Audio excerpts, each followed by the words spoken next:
Nesse vídeo, eu quero discutir com você um assunto que é recorrente no Enem e que são as projeções ortogonais. Porém, antes de uma discussão mais técnica, talvez seja importante, talvez seja interessante que você entenda as projeções como se fosse uma sombra. Quando você vê, por exemplo, a sombra de alguém ou de algum objeto provocada pela incidência dos raios solares, isso é uma projeção. Quando você vê a sombra de alguém ou de algum objeto provocada por uma lâmpada que está acesa num ambiente, isso é uma projeção. Vamos imaginar uma reta horizontal e um segmento AB também horizontal. Sendo um ponto luminoso, P emite raios em todas as direções. Alguns desses raios atingem o segmento AB, iluminando tal segmento. Naturalmente, a incidência desses raios luminosos emitidos pelo ponto P sobre o segmento AB provocam lá na reta horizontal uma sombra, ou seja, uma projeção. Dois desses raios luminosos delimitam a projeção do segmento AB sobre a reta horizontal. São os raios que passam justamente tangenciando as extremidades do segmento. Eu vou então chamar esse ponto sobre a reta horizontal de A' e esse ponto de B'. Dessa forma, A' é a projeção do ponto A sobre a reta horizontal e B' é a projeção do ponto B sobre a reta horizontal. E assim fica fácil ver que o segmento A', B' é a projeção do segmento original AB sobre a reta horizontal. Note que a projeção não precisa ser necessariamente do mesmo tamanho do objeto original. Vamos agora apagar esse ponto luminoso P e vamos acender um outro ponto luminoso que eu vou batizar de Q. Mais uma vez, por ser uma fonte luminosa, o ponto Q emite raios luminosos em todas as direções, sendo que alguns desses raios iluminam o segmento AB, formando uma sombra sobre a reta horizontal. Dois desses raios luminosos delimitarão a nova projeção do segmento AB sobre a reta horizontal. Eu vou chamar esse ponto aqui de ponto A duas linhas. Ele representa a projeção do ponto A sobre a reta horizontal, só que agora provocada pela incidência de raios luminosos oriundos da fonte Q. E esse ponto aqui, mais à direita, eu vou chamar de B duas linhas para simbolizar a projeção do ponto B sobre a reta horizontal, só que agora provocada pela fonte Q. Não é difícil identificar que o segmento A', B' é a nova projeção do segmento AB sobre a reta horizontal, só que agora provocado por uma nova fonte luminosa. Até agora a gente discutiu as projeções de um objeto unidimensional, o segmento AB. Vamos ver agora como fica essa discussão sobre um objeto bidimensional. O que você vê agora é um disco suspenso e paralelo ao plano horizontal. Há uma fonte de luz desconhecida que emite raios que incidem perpendicularmente sobre o plano horizontal, produzindo nesse plano horizontal uma sombra que é uma reprodução idêntica, exatamente do mesmo tamanho do objeto original.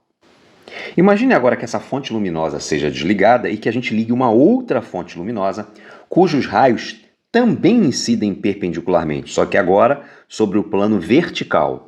A sombra provocada por essa incidência não é mais um disco, não é mais uma cópia fiel do objeto original, e sim um segmento de reta horizontal. E aqui há dois pontos importantes que você não deve esquecer quando trata de projeções ortogonais. O primeiro ponto é, você precisa sempre identificar o plano projetivo.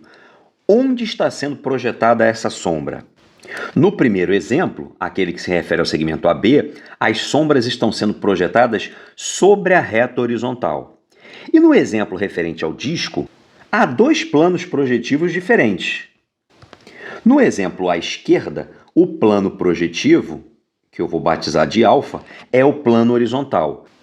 Já no segundo exemplo, o plano projetivo é o plano vertical, que eu vou batizar de beta. Portanto, é imprescindível você identificar o plano projetivo. Por quê? O aspecto da projeção, a forma da projeção, vai depender de qual é o seu plano projetivo. O segundo ponto é o seguinte: as projeções do primeiro exemplo, aquelas que se referem ao segmento AB, não são projeções ortogonais. Para que as projeções sejam ortogonais, é preciso que os raios projetivos incidam perpendicularmente sobre o plano de projeção. Assim, é verdade que nós fizemos duas projeções diferentes no primeiro exemplo, mas nenhuma das duas é uma projeção ortogonal, pelo simples fato de que os raios não estão incidindo perpendicularmente sobre a reta horizontal.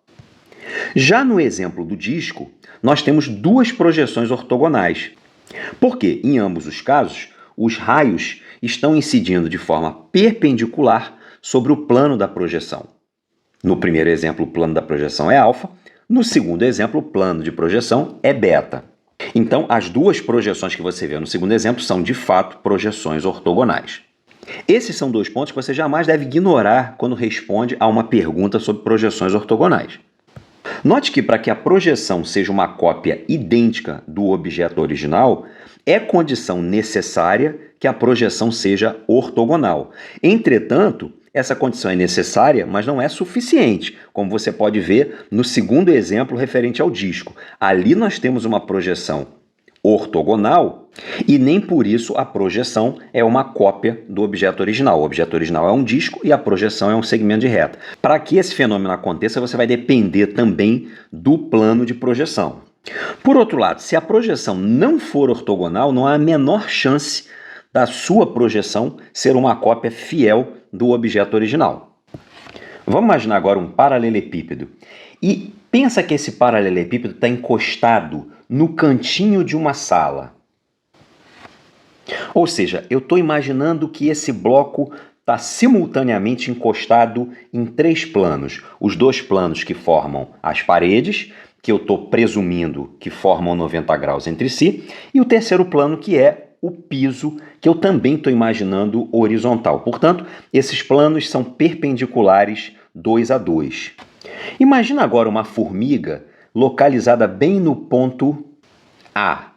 Imagina que essa formiga começa a se deslocar por cima de uma das arestas do nosso paralelepípedo, seguindo do ponto A até o ponto B.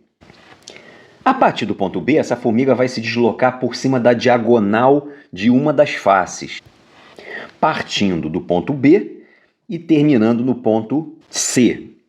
Em seguida, essa formiga vai se deslocar por cima da diagonal de uma outra face, indo do ponto C até o ponto D. E o meu objetivo é discutir agora com você como ficam as projeções ortogonais do percurso feito pela formiga. Como você já sabe, a projeção depende do plano sobre o qual você vai projetar. Vamos então combinar que o plano de projeção vai ser a parede lá do fundo, que eu vou batizar de alfa. Eu vou fazer uma reprodução simplificada aqui do lado para ficar mais fácil de você identificar o que está acontecendo. Um belo truque para identificar como fica a projeção ortogonal do trajeto é identificar a projeção específica de cada ponto. Vamos fazer isso. Como o ponto A já está sobre o plano alfa, a projeção do ponto A sobre o plano alfa fica exatamente onde está o ponto A. Em seguida, quando eu imaginar a projeção do ponto B sobre o plano alfa, eu consigo perceber que essa projeção do ponto B cai exatamente em cima do ponto A. A gente representa isso dessa maneira, isso quer dizer que os pontos aí nessa projeção são congruentes, eles caem na mesma posição. Isso também quer dizer que o segmento AB, quando projetado ortogonalmente no plano alfa, o resultado é só aquele ponto vermelho que você está vendo ali. Agora concentre a sua atenção no ponto C. Se eu projetar o ponto C sobre o plano alfa, essa projeção vai cair aqui. Isso quer dizer que o segmento BC, ao ser projetado ortogonalmente sobre o plano alfa, dará como resultado esse segmento. Agora muda o foco da atenção para o ponto D. Assim como o ponto A, o ponto D também está sobre o plano alfa. Portanto, a sua projeção sobre o plano alfa coincide com a posição do ponto. Isso é, o ponto e a sua projeção vão cair exatamente no mesmo lugar. Esse ponto D também está a uma mesma altura que o ponto A. Portanto, a representação fica dada por esse próprio ponto D. E agora fica mais fácil perceber que o segmento CD original, que é um segmento que está inclinado com relação ao plano alfa, quando projetado ortogonalmente sobre o plano alfa, dará como resultado, como projeção, esse segmento vertical que você vê.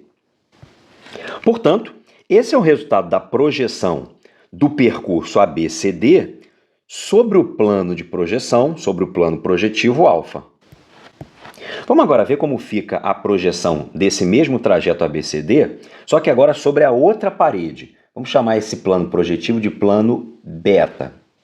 Vamos começar mais uma vez pelo ponto A, que está sobre o plano beta, portanto, a projeção dele sobre o plano beta coincide com o próprio ponto A.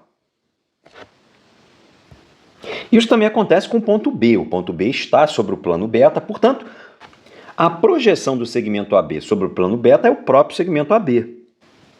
Agora, a projeção do ponto C sobre o plano beta cai exatamente abaixo do ponto B.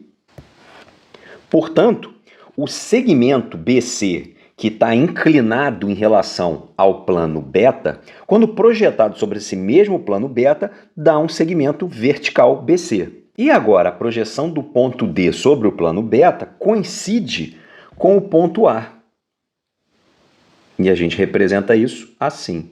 Portanto, o segmento CD, quando projetado no plano beta, dá uma cópia idêntica do segmento CD. Assim, esse triângulo que você vê aí é a projeção ortogonal do percurso feito pela formiga sobre o plano beta. Para terminar, vamos estudar como fica a projeção ortogonal do percurso da formiga sobre o plano do piso horizontal, que eu vou chamar de plano gama. A projeção do ponto A sobre o plano gama, o plano horizontal, cai justamente lá no cantinho da sala. Então vamos representar ele aqui. A projeção do ponto B vai cair um pouco mais para baixo. É como se você estivesse olhando de cima. Portanto, o segmento AB, quando projetado ortogonalmente no plano gama, dá esse segmento AB que você vê aí. O ponto C, como já pertence ao plano gama, tem sua projeção coincidindo com o próprio ponto C. Portanto, o segmento BC, que originalmente é inclinado em relação ao plano gama, quando projetado ortogonalmente sobre o plano gama, dará esse segmento que você vê. E o ponto D, como está na parede vertical ao fundo, quando projetado sobre o plano horizontal, vai cair rente à parede. Exatamente como aconteceu com o ponto A. Isso quer dizer que o segmento CD, que originalmente é inclinado em relação ao plano gama, quando projetado ortogonalmente sobre esse mesmo plano gama, vai dar como resultado da projeção o segmento CD que você está vendo aí. Então, dessa forma, nós construímos as três projeções ortogonais sobre os planos alfa, beta e gama, de um mesmo percurso ABCD que foi percorrido pela formiga. Eu quero terminar esse vídeo relembrando os três pontos principais que você jamais deve esquecer quando trabalha com projeções ortogonais. Primeiro, uma projeção só é ortogonal quando os raios incidem perpendicularmente sobre o plano de projeção. Segundo, é extremamente importante identificar qual é o plano de projeção proposto na questão. Porque para cada plano de projeção, o formato da projeção, a projeção em si, pode mudar. E em terceiro lugar, a dica para você construir, para você identificar essa projeção, é olhar como ficam as projeções dos pontos. Observe as projeções ponto a ponto e só depois vá ligando os pontinhos.